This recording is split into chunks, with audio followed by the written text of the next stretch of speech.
Why do you think we're seeing such an avalanche of dangerous and sometimes extremist disinformation in our feeds? Well, there's three real reasons. One is the inclination, and so there are lots of people that want to be able to spread disinformation or to start rumors or to cause harm, to denigrate Jewish people, other people, and many of them have the ability now. The cost in terms of the activation cost, the difficulty of spreading something is lower. It's still not very low. It's not something that the average punter could do. But nevertheless, it doesn't require a huge amount of sophistication, and the opportunity is there. So you have the perfect mix for criminogenicity of situation and opportunity. And I think that what we're seeing is actually, because the activation energy is lower, what we're seeing is a proliferation of types of conspiracy, so individual conspiracies. And quite often, I actually disagree. I don't think we have resilience as societies. We seem to chase after whatever is the most popular or purportedly popular conspiracy, or the one that we see most frequently in our social media feeds, because that is how a lot of conspiracies get oxygen. Is a few journalists will see it in their social media feeds. They'll write a story about it. It suddenly becomes a thing. QAnon is a repeat of every kind of millenarian eschatological conspiracy theory you've ever seen out there. It's just the New World Order, but with pedophiles. And the Great Reset is the New World Order minus the pedophiles plus the vaccine. So we see these things recur over time, but the speed at which they are able to develop, the speed at which they're able to build audiences. Funnily enough, what always underpins these theories is it was the Jews who were behind it, and that's why we've got to get them. So it's remarkable how, at the same time, stultifyingly familiar a lot of these conspiracy theories are, and yet we fall for. Every time one of these comes along, we're like, oh, there's something new that's coming along. And you're like, no, it's just the old anti-Semitism. We've heard this from before. They control the world. So, Imran, what do you think? What's the solution then for journalists who want to, and Will, you can obviously jump in here, but, what's the solution if we want, people want to know what is real and what is not? And to some extent, that's happening on the journalistic front, that definition. But are you saying that journalists shouldn't provide airtime to conspiracies? I think journalists are very incredibly, in my experience, the journalists that contact us to ask for our expert comment on conspiracy theories tend to be incredibly thoughtful and knowledgeable of allow them to breed. That's absolutely been my experience, including with some of Will's colleagues at the Daily Beast and other fine publications. But I think one of the key things is to understand that we are in a different environment. Social media permits the production of fake evidence points, so things that simulate news sites, for example, but in fact are misinformation. Well, they are what. So I give my staff, when they start, they get 2 books. It's On BS by Harry Frankfurt, which is a book he wrote 20 years ago about how there's this proliferation of misinformation that's characterized by an indifference to whether it's true or not, as long as it achieves the aim. So sort of spin, but at a higher level. And we're seeing this ability to BS people increasing radically.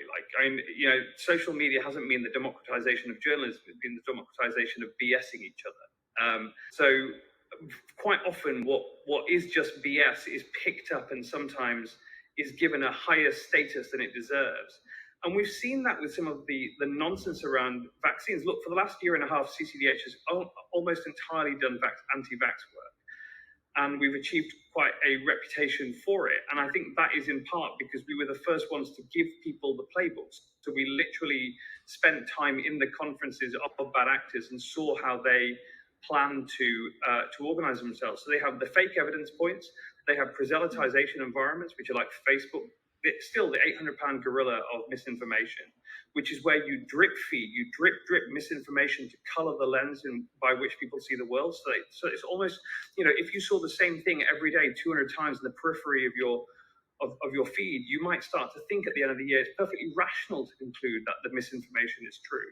And then the third place is discourse shaping tools like Twitter, where 50 trolls, if they each tweet, they each retweet each other, they each like each other's tweets, they can send 5,000 notifications to their target.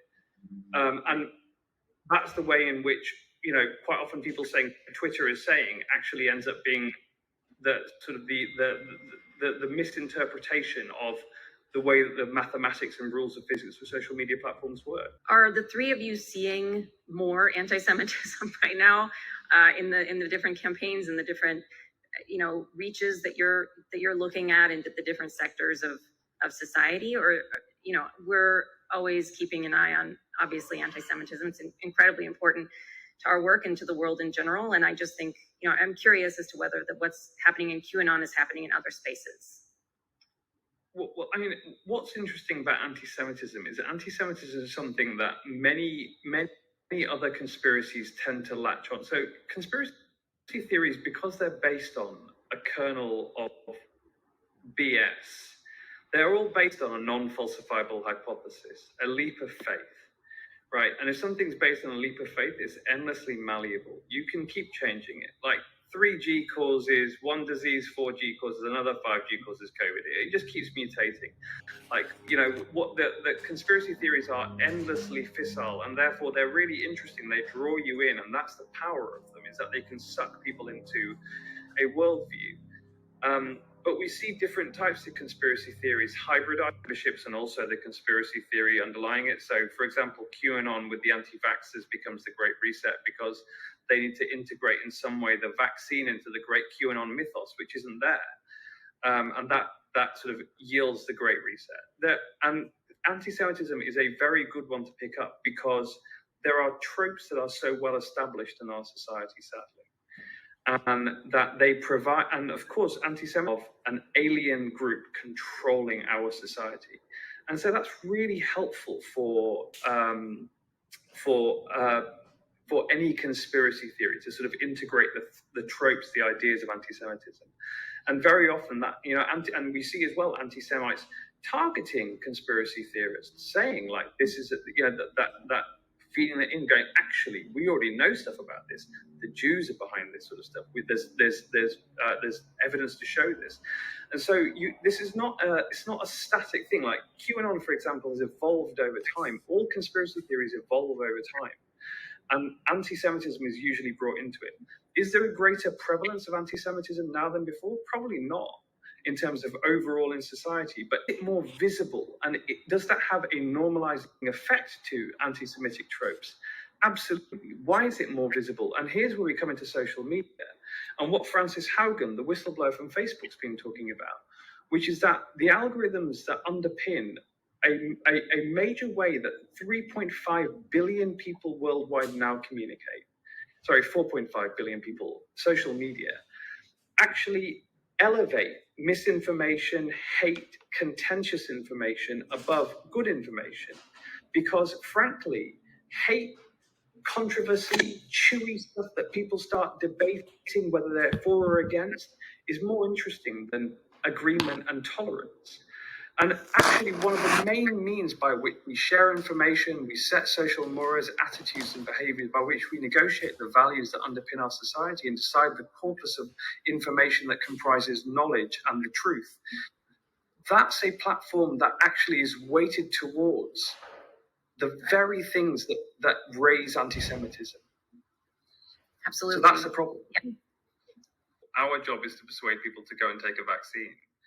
To get off their bums, get off the sofa, go down to a line, stand there for an hour and a half, take a vaccine, and then come home, and then do it again. And whereas anti-vaxxers, it's an asymmetric battle because they just have to persuade you to wait. And so a lot of their stuff is, you don't know the answer. You don't, and in reality, there's only really three themes to anti-vax misinformation. For all the vast amounts of effort that's been put into identifying individual memes, there are only three themes. One is that COVID's not dangerous, or not as dangerous as you're being told. The second is that the vaccine is dangerous. And the third is that you can't trust medical authorities or doctors. And every single meme, I always tell my team, ignore the memes. Just look at the themes. What are they trying to convey to you? What are they trying to tell you? And ultimately, all of them are about, I mean, there's similarities between child sexual exploitation, terrorist recruitment, COVID disinformation. They're all about removing people from trusted authorities and shifting them over to the proselytizer of misinformation as a source of truth. I think it's really important to be sort of clinical and understand, like, there are things happening, especially around COVID, that make it utterly unique. And very early on in the pandemic, that there's huge amounts of evidence that pandemics and which trigger disgust sensitivity, an evolutionary psychological trait, which is highly correlated with in-out group thinking. So xenophobia, and the essential hypothesis being that with a pandemic where we're basically heightened to think about, is that person possibly dangerous to us, that there's going to be a rise in xenophobia. And of course, there was. Doesn't that happen in any sort of hardship situation? I mean, if you have a financial downturn, you have there's a crisis of some sort, there is a tendency to sort of tribalize in a much more concentrated way, right? Yeah, and I mean, what we were stating was that the sort of the accelerant on that was going to be the disgust sensitivity. So there was going to be a particular, because we're literally in a moment where we're hyper aware of the fact that other people kill us, and that there is a correlation between disgust sensitivity and in-out group thinking, xenophobia. But we've seen. We've seen both this increase in xenophobia, which is triggered by the pandemic, but also it's a moment of great epistemic uncertainty. So, like, in the middle of a pandemic, novel pathogen where no one knows what the hell is going on. I mean, where even medics are sort of sitting there scratching their heads, and where the best minds in the world have had to come together to create a vaccine to this coronavirus. That in that moment there is a correlation between epistemic uncertainty and conspiracist thinking. That when you know what the hell's going on, when you're desperately yearning for facts, you will grab sort of the only source of nutrition that you can find. Well, I think we're beyond the point where we can ask that, we can say, wouldn't it be a lovely idea if they changed the way that they behave, because they've had enough time and they failed some really important tests. They failed the test on election misinformation, which permitted the development of the extremism around QAnon and election misinformation that was circulating in 2019 to turn into a mobilized group of domestic terrorists. They failed the test of COVID disinformation, which, my friend Peter Hotez, the sort of well-known physician, he puts the Delta wave down to the failure to contain disinformation. So that's 100,000 deaths in America. It's a lot of people. Yeah. It's more than any terrorist group will take or has taken in the last 20 years of US citizens, more than have died in wars.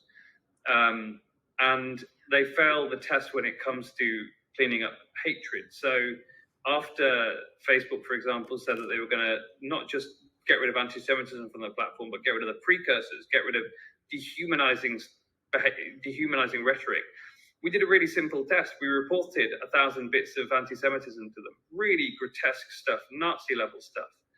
And then we went back and we audited how much they'd taken action on. So we pretended to be normal users, not doing it as the Center for Countering Digital Hate. And they took action in 11%.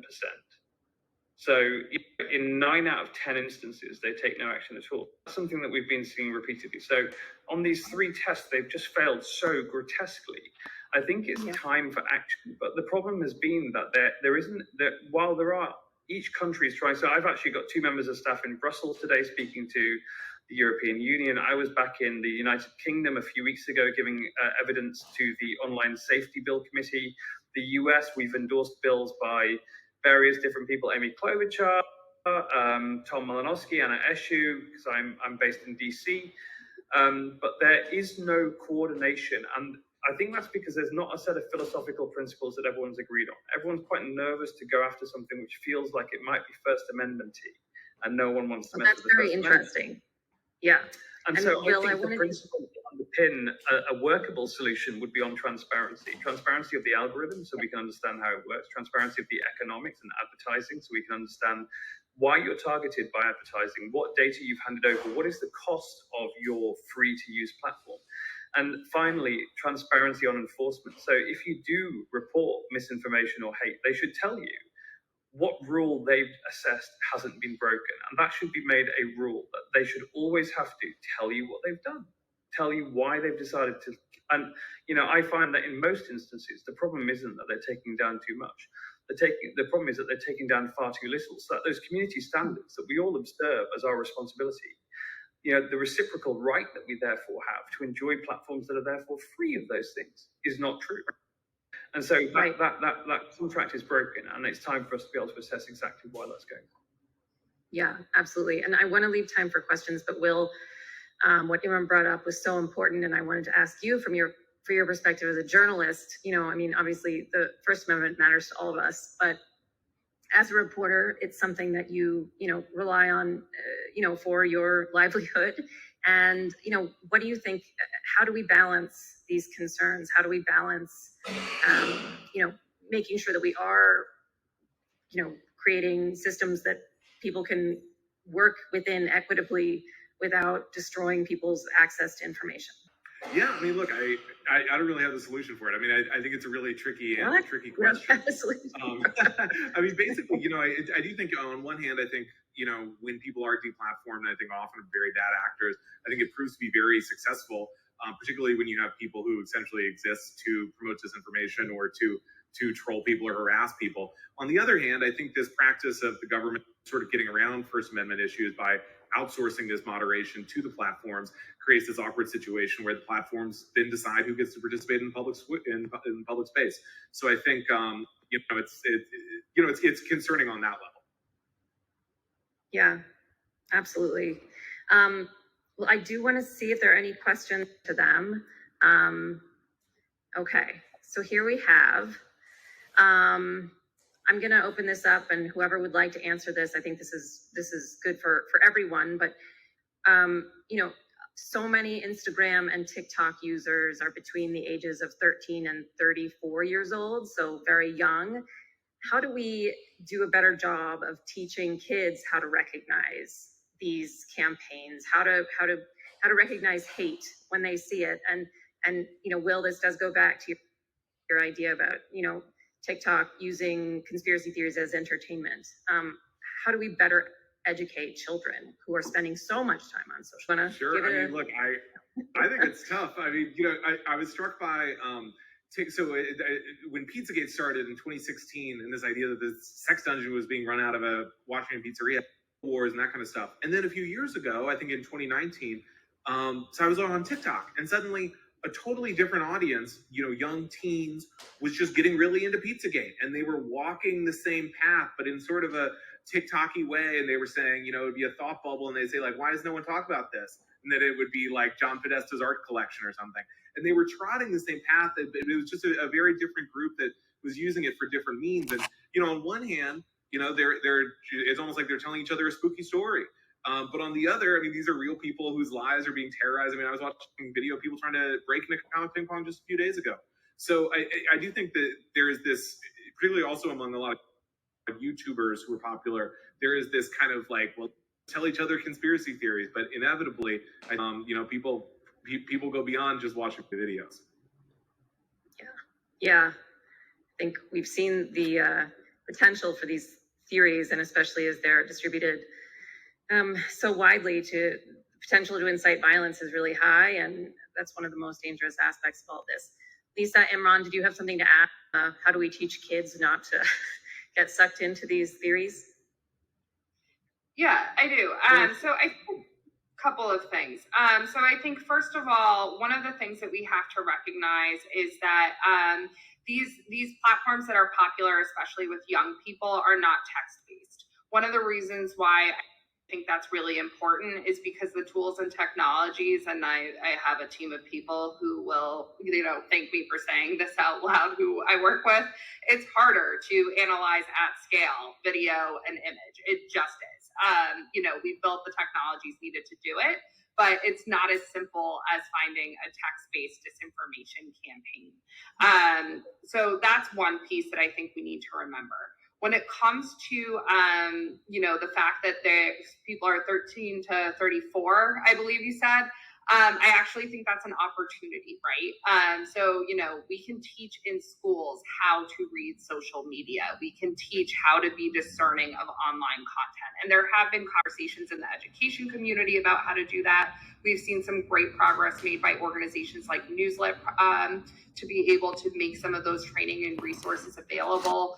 We've also seen folks like Cindy Otis write young adult fiction books to be able to, or nonfiction books, and now also fiction books, and other authors as well, who are creating the resources that are needed to be able to teach people how to conceptualize disinformation, how they might be targeted. But we also need to remember that these different campaigns, these narratives that children and young people are starting to believe, it's death by 1,000 paper cuts. So there is no single meme that's going to make somebody try to break into Comet Pizza. And we also do need to look at the environment in which people are engaging with online information. And that becomes an opportunity again for regulatory action. I'm not optimistic on Section 230, but I hope that something will happen in order to be able to create the necessary change so that it becomes harder for these threat actors to target individuals, especially young people, and especially folks who are a part of otherwise traditionally targeted communities. Imran, did you want to add? I think it's inherent to the algorithm. And in one of our studies last year, Malgorithm showed that if people were following, for example, we set up a series of test accounts on Instagram to see what the recommendation engine recommended to people. In September 2020, when Instagram changed their service, that if you got to the end of your feed, it didn't say you got to the end of your feed and started recommending your posts. And we found that if you were following wellness, it would give you anti-vax. If you're following anti-vax, it would give you QAnon and anti-Semitism. If you were following anti-Semitism, it would give you COVID disinformation and vaccine disinformation. So the algorithm itself, deepens and broadens people's extremisms.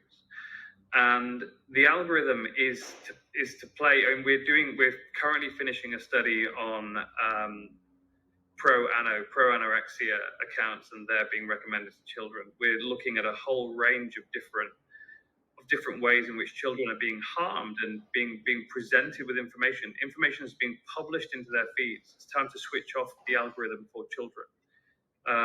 The children should not be exposed to algorithms that are designed to deepen the misinformation that's sent to them.